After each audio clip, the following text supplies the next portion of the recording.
Hey guys, I got a good film to review. It's called Prospect. It's a 2018 film, sci-fi indie, kind of like thriller film. So it stars a girl named Sophie Thatcher in the lead role. Basically, her and her father are hired to mine this material on this very toxic moon. So, they go there. Their intention is just to, make enough money to survive.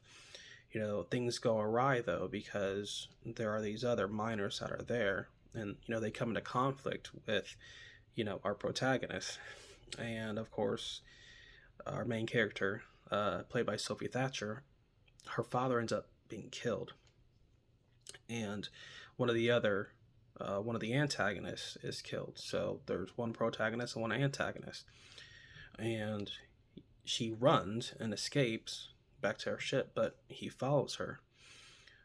He gets inside the ship, and of course, she does shoot him.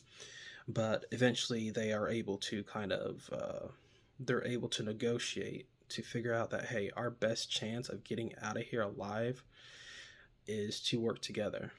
Because honestly, their ship is not functional, so she can't take off in that ship. One of the thrusters was out, or some important apparatus. It wouldn't allow her to take off. So basically, they end up working together. They actually have to rendezvous at the mining site where they were originally supposed to go, where they were hired by the mercenaries, and they begin to mine.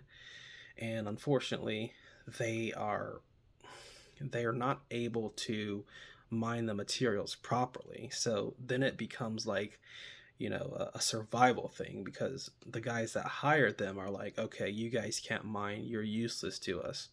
So there is like a final, conflict at the end there.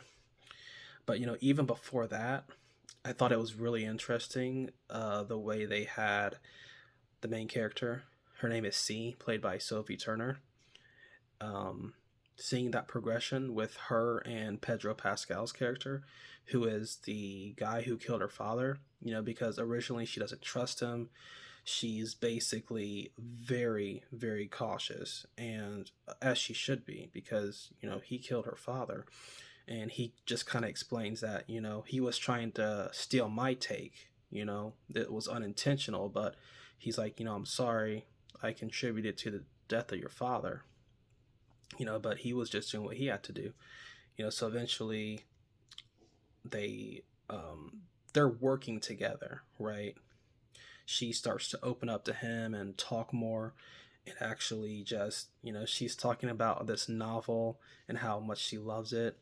So it's really interesting that, you have this character who should be rageful and hateful, which she is, but she has to see the bigger picture, that he is the only person that can help her get out of this situation.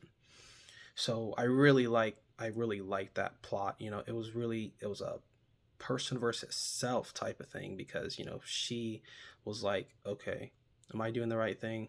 Should I kill this guy? Is he going to betray me? And then it's person versus person, because this dude just killed her father, right? So she's going to be very cautious. And then it's, you have person versus nature, because they're on this toxic moon where they only have limited oxygen. So all these things going on, very kind of simple conflicts, the three major simple conflicts: person versus person, person versus self, and person versus nature. All pretty simple conflicts going on, but the way it was actually constructed in this movie was great. It was really great. Just good shots and interactions between characters can go a long way, and it was done very well in this movie. The only thing I would have liked to see is maybe some alien animals that are on the moon, because it's a very green, lush type of moon. And yes, the atmosphere is toxic, but obviously there are living things on the planet or the moon as we see. So that's kind of what I wanted to see, just like maybe a couple weird alien creatures. They showed like one, it was like a caterpillar, but that was basically it. But overall, I like this movie a lot. It is a solid sci-fi action, not even really action film, more like a sci-fi thriller type film. So I would give this movie a 9 out of 10, and you should definitely check it out.